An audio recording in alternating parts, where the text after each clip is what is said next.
Be a repeat of what happened here in Charlotte over the 2 previous nights. Back to you guys. All right, Jonathan Siri, thank you for the update. And both presidential candidates are reacting to the shooting and the protests happening there. Just moments ago, Donald Trump saying reducing crime would be a top priority of his administration. And he praised former New York City Mayor Rudy Giuliani's policies like stop and frisk. The policies he put into place ultimately brought down crime by 76% and murder in New York by 84%. Think of how many families these policies saved from the worst heartache imaginable. We need a national anti-crime agenda to make our cities safe again. We have to make our cities safe again. Yesterday, he told Sean Hannity that he would call for a nationwide stop and frisk policy. Listen. I would do stop and frisk.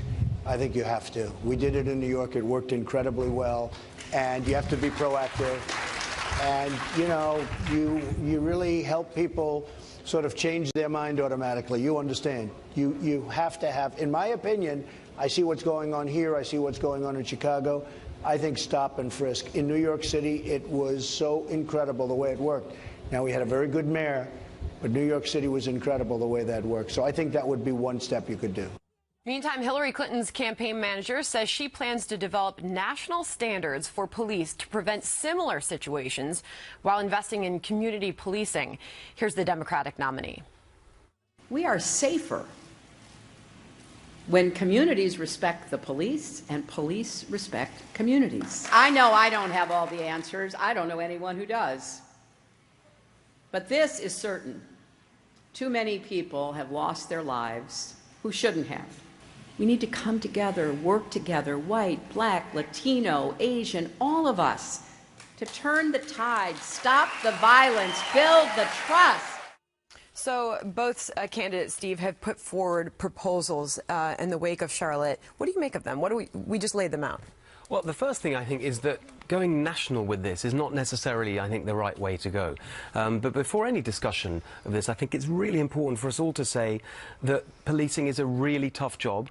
It's frightening for the police officers who put themselves at risk on our behalf. And I know that's a cliche, but we've got to keep reminding ourselves of that, even as we also say that it's evident now that a large group of people in our country are frightened of the police.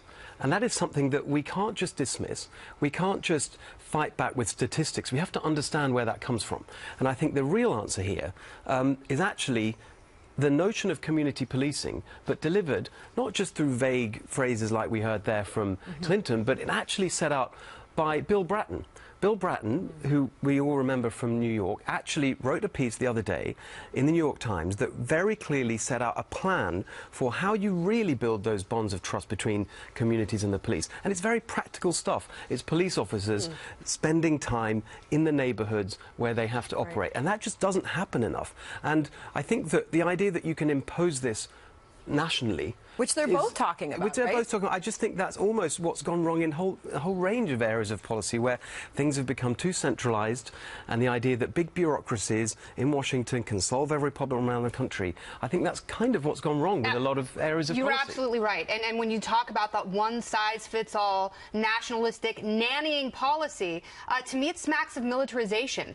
And, you know, that's one thing that the rational people in these communities are actually protesting against, is what they see as the militarization of police. You don't see those people, the ones who are out looting, the ones who are out throwing photographers into a fire, the ones who are shooting each other. Those are not the ones who are having the discussion, and it's a discussion that absolutely has to be had. And you're absolutely right. You know, we talk about things like Common Core, these one-size-fits-all strategies, and when both candidates are saying the same thing, impose a national set of standards, that to me sounds like militarization. Important to point out that Donald Trump was criticized for calling for that national stop and risk policy. He sort of walked those comments back, as you just heard, saying he was talking about Chicago, really. Yeah, I mean, he did. He tried to emphasize the fact that he's talking about Chicago, where things have been very out of control in this one area specifically where police don't even really want to go. But, I mean, let's not forget that it was just last weekend that we had bombs exploding in New York, and it was the men in blue that went out and protected us from what was going on all around us when we had so much fear and had no idea where the next bomb was going to be. They're the ones that ran into the danger, and yet here they're being criticized. You know, I mean, nobody is completely in the right on this issue, but to see it get so far out of control, Charlotte's a beautiful city. Now it's trashed. But everyone who had those businesses, now they've lost their jobs and their income. Sorry, but that reminds me of something I think that's gone wrong that police officers would agree with, which is that they get too much bureaucracy imposed on them that actually gets in the way of them. Gotta let them do their job. That's a great point. Which is just be there with the people that they're protecting. Yes, and support them. Stop. I worry that all these proposals will end up with more of that, not less. Well, and what we've seen in Chicago just in the last couple of days is they are now cozying up to the idea of a de-escalation program for police officers. And what would that look like exactly when they have so many dozens of murders each weekend? Across the summer, it's just been a very bloody summer. I'm just calling it what it is. They talked about that in New York. Remember? Yeah, you know, they were asking NYPD officers to act as psychologists. Right. Yeah, and we're putting so much on them. We're asking them to, you know, get to a scene, but then kind of hold back. But what's interesting about what you said about Bratton, I believe he's working with Hillary Clinton through one of her subsidiaries, right? So he might be able to give her some of that information. Yeah. I'll tell you where the conversation has not gone. A black police officer kills a black man. And that's not the first time it's happened. So are we now talking about a broader issue of abuse of power by some bad apples in these police departments? And isn't it incumbent upon all of us, no matter what we look like, to find those people, whomever they are, because then everybody's a target. The weakest among us will always be a target of those who abuse power. I think that's right, and I completely agree. And there's another aspect to what you said, which is that we're putting too much on them. We're also expecting the police to pick up the pieces of the economic and social failure in so many communities around the country. It's not their job to solve these problems that have been with us for so long. And to act as social workers. Right. And if you talk to police officers, if you do a ride-along, that's essentially what they're being tasked with. And, you know, to your point, you make a really good point, because we have these two massive events within the course of just a couple of days, and they involve law enforcement. And we have to ask ourselves, as a society, no matter where you live, no matter what your background, what do you expect from law enforcement? Right. And I think most people would agree, you know, please help keep us safe from terrorism. Equally as important, what do they expect from us? So when you get stopped by a police officer, are people teaching their children, no matter what they look like, what economic status they are, when a police officer tells you to do something, and you want to get through that moment and have recourse perhaps at a due time, do it.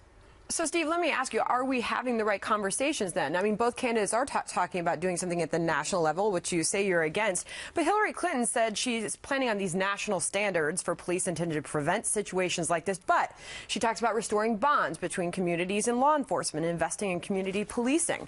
Is there any one proposal from the candidates that you're hearing that you favor more? Not really. I think that those are fine words. I kind of agree with those words. But then how's it going to happen? I think the idea that you can make that happen from Washington with a national policy is ridiculous and actually counterproductive. That's why I point to what Bratton wrote, because he has done it in multiple cities across America. And he set out a very pragmatic, practical plan for making it happen. But I think the right way is for each police force to look at that and say, well, how can we do that kind of thing in our area? Not to have it imposed on them from politicians miles away who don't understand the needs of that community. Great perspective. All right, thank you. New Fox News polling, meanwhile, showing Donald Trump pulling ahead in 3 key battleground states, as another poll shows Hillary Clinton's lead shrinking nationally. Should her campaign be worried? Plus, we're now just days away from the start of the White House's plan to bring in 110,000 more refugees. But one major state threatening to drop out of the resettlement program as leaders sound the alarm about the security threat. And after the show, you can join our live chat by clicking on the Overtime tab at foxnews.com/outnumbered or go to facebook.com/outnumberedfnc. Maybe some fun facts about Steve that we'll share with you. And of course, you can tweet us. See you there. Fox News Alert, want to tell you what we're watching there on the left of your screen. The Attorney General, Loretta Lynch, is going to step up to the lectern to talk about something that has to do with mail fraud schemes, and she's putting forth a campaign. But ahead of those remarks there from the Department of Justice, she's expected to talk about what's happened in Charlotte and what her vision is for going forth, how involved she may be in all of what's going on in terms of adjudicating any cases that may be there. We know that one person was shot last night by a civilian, we're told, among the protesters, and some things that others are calling what looks like rioting and definitely some looting and a lot of violence. So Loretta Lynch expected to step up to the lectern and tell us about that ahead of her remarks with the mass mail scheme that is a global initiative that she's working on. We'll watch for that, bring you the news out of that when it happens. A close race, just 50 days from Election Day. And now, actually less than that. And now, new Fox News polling shows Donald Trump is leading Hillary Clinton in 3 key battleground states.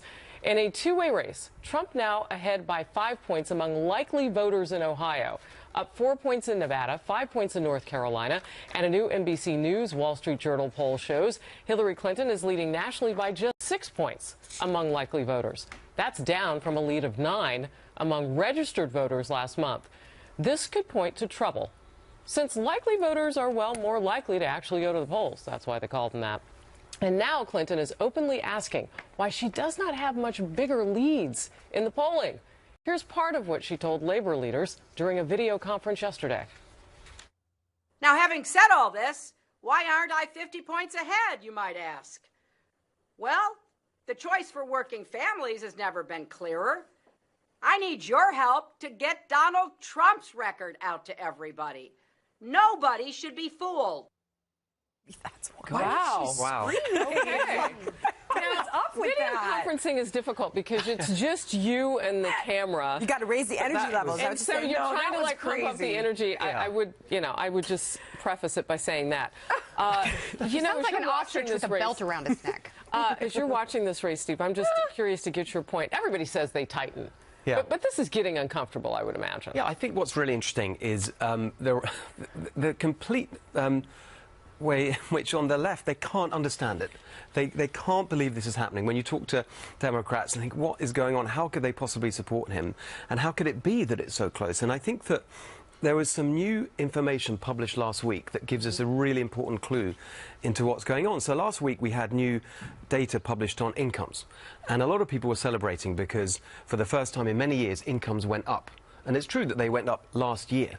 But also in that same data was the fact that the median income of America was lower than in 1999. What that means in plain English is that half of all Americans, 50%, earn less today than in 1999. Wow. So we've had 8 years of Bush, 8 years of Obama, and they're earning less.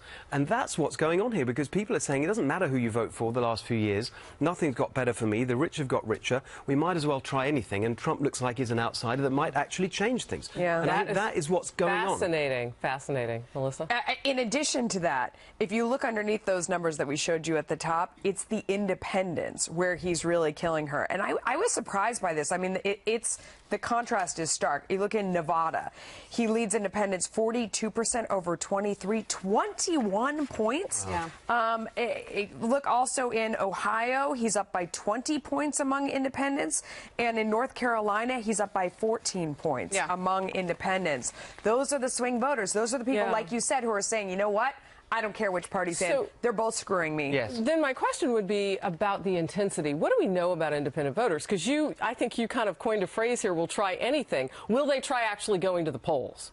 Well, I think that there's a lot of, well, it's clear that there's much more enthusiasm on Trump's side. I think that they will, because they're so frustrated. We actually saw this in the Brexit vote. Not long ago in the UK, where all the models and the data that the people who were campaigning to stay in the EU were using missed out on a whole group of voters who are just so alienated from the whole thing because they don't think anything ever changes, who did show up because they thought, finally, here's something that actually might make a difference, and we can really Oh my gosh, you just hit on something else, Kennedy, and I was having a dinner conversation with a complete stranger who was seated next to me yesterday. Yeah, that's how you do it. He said, which stranger, right? Just What is that, that baby? stranger danger card. No, he was a very nice man. But we were talking about which polling you trust, and he said, well, I'm an independent. I don't think you should trust any of it because I don't do polls. I'm independent. I'm going to poll. But that's what we have right now. Yeah. But that's what we have right now. And when you go, fair point on the economy. Are people better off now than they were 8 years ago? Or you said 16 years 16 years ago, 1999. That's unbelievable information. But how much of this is about national security and our fears over whether or not we're safe here at home? I mean, look at the happenings just in recent weeks and the tightening that we're seeing in these polls. I think that's right. I think that a really, really big part of why people vote the way they do is an instinctive sense of who is the stronger candidate. I think strength is just a really big factor in elections and in the way people judge candidates. And I do think that there's something about the way Trump presents himself, and people can disagree with the content of what he says, but just the way he comes over does project a certain strength. And I think people respond to that at a time when they're frightened of what's going on in the world and at home. Quickly, I think the economy is foundational for people. I think that is the one issue that doesn't change, certainly in this election. And then you have the other things that we fixate on. Some of them are momentary, like scandals, and others, like national security, they are important, but still, I think the bottom line is the economy. And the thing I will say about Hillary Clinton is she still has not figured out how to talk to independent voters. And that's why she's hemorrhaging millennials. They are finding Gary Johnson and Jill Stein to be more attractive candidates for them. And she can't hold on to a constituency that should be naturally hers. So between millennials and independents, she's kind of tone deaf. Well, screaming into that video camera. I want to remind everybody, in case they're just tuning in, former strategic advisor to Prime Minister David Cameron, when you talk about Brexit, you know what you're talking about. Yes, and he didn't like the way I was talking about it, because we ended up on different sides. What did you think of his comparison to Brexit in this election, and how everybody thought it was going to go one way, and it certainly didn't? Is that a fair comparison? I think it is, because I think, funnily enough, it's the same kind of underlying sense that people have, which is they're so sick of these politicians who make promises and nothing really changes in their lives, and they feel that there's a group at the centre, the kind of elite, the technocrats, the bureaucrats, who run things irrespective of what happens in elections, and they're really angry about it. They've had it for decades, and that's what's being expressed, and I think that's the comparison between the two. Steve Hilton, it's great to have you. Great to be here. Yeah, get that perspective, right? New details coming in on the... All right, well, with just 4 days until the first presidential debate, the candidates taking starkly different approaches to how they will prepare. Unlike Donald Trump, who's taking a more low-key approach and plans to campaign through Saturday, Hillary Clinton clearing her schedule of any campaign events before Monday's big showdown, as she hunkers down with her strategist and briefing books. This as her campaign says it fears debate moderators will lower the bar for the GOP nominee, and that it has happened in the past. Clinton's communications chief, Jennifer Palmieri. I understand that the press have a difficulty in dealing with a very unconventional candidate, as I would describe, but I think you can't lower the bar in your questions in terms of how difficult they are, how much they expect in terms of the candidate's knowledge, or being able to answer questions about their plans, or being able to answer questions about how they would approach different problems. You can't lower the bar because their own experience and their own policies don't meet the bar of hers, and that's what we're concerned about. Do you think that that's a possibility? Let's talk about that. Meantime, Team Trump mocking the links Hillary is going to in preparing for Monday's debate. A campaign memo obtained by the Wall Street Journal saying Mr. Trump won't be spending hours in the film room like an NFL player, but will be himself at the debate. And in what could be a first, Trump seeking debate advice from his supporters in an online survey. Among the questions, should he refer to Clinton as Crooked Hillary during that debate, and whether he should go after her for refusing to say radical Islamic terrorism. All right, Steve, you were almost in disbelief when you heard Jennifer Palmieri saying that one of their biggest fears is that they're going to tone down the questions for Trump. The way she said it, look, both camps are going to be trying to do spin in advance of it. That's normal. We expect that. But that was just so patronising, wasn't it? Just the way intentionally the so, way though, she did it. But I think it's a bit like the basket of deplorables. It reveals what they really think. I think they genuinely think he's just not very smart, not very clever, and just an idiot who doesn't understand anything about politics. And I think that's part of the reason he's been underestimated by the political establishment for so long. But the thing I'd say about this debate and the preparation is that I think a lot of people in politics make the mistake of thinking that knowledge of policy and policy detail is the crucial thing. I think when it she's comes hoping to, for yeah, that. exactly. I think that's what she's banking on. Having worked alongside a prime minister and been in government, the truth is that you can have all the policy plans you want before an election, before getting into office. But once you're there, a huge part of the job is actually responding to unpredictable future things that come your way. And that's not about your policies. That's about your character, what you're like, your basic values. And in the end, I think that's what voters will be judging the candidates on. And to be honest, therefore, if he doesn't know all the details of every policy, but comes across as the kind of person you want sitting in the Oval Office to deal with what the world may throw at America, I think that is what will be the crucial factor. I also think that with Matt Lauer, her campaign got a win. And so what they're doing is they're setting up Lester Holt to repeat Matt Lauer's performance. And if they had known ahead of time that Matt Lauer was going to be tougher on Hillary Clinton, then she would have liked from NBC News, because it really hurt her feelings when he stepped on her pinky toes asking questions about the email server. They're hoping that Lester Holt does the exact same thing, which, you know, I can't imagine that he will. He's kind of style. Steve, one thing that you kind of hit on the nail on the head with for me was that it's not about the policy, particularly when it comes to things that are unfolding right now, like terrorism in America. They want to know who is going to react first with what they're looking for that seems like leadership. Hillary Clinton has come at us with 2 different reactions to what happened over the weekend, and they were not exactly the same. Yeah, you know, Monica Crowley wrote a great piece about the debate prep addressing that very question in the Washington Times, and she said rather than going back at Hillary Clinton, you know, on point about policy and getting trapped into, like you say, you know, sort of a fight on the details, he's better saying, we've tried it your way. I mean, this is your way. This has not worked out. So if you want more of this and what's going on in the world, great. I'm going to try something different. I mean, they are definitely managing expectations ahead of that debate. Do you think that's going to be a big turning point? This is the moment in the campaign? It can be a turning point, and then you can turn back. I mean, if you look at some of the history, for example, I think Reagan in the 84 campaign had a disastrous first debate and turned it around in the second debate. Same with President Obama in 2012 against Mitt Romney. He lost the first one, but then came back. Terrible. All right. Well, the White House getting major pushback over its plan to increase the number of refugees coming into the United States starting next month. Now leaders in one state threatening to pull out of the refugee program amid growing security concerns. We'll have more on that just ahead.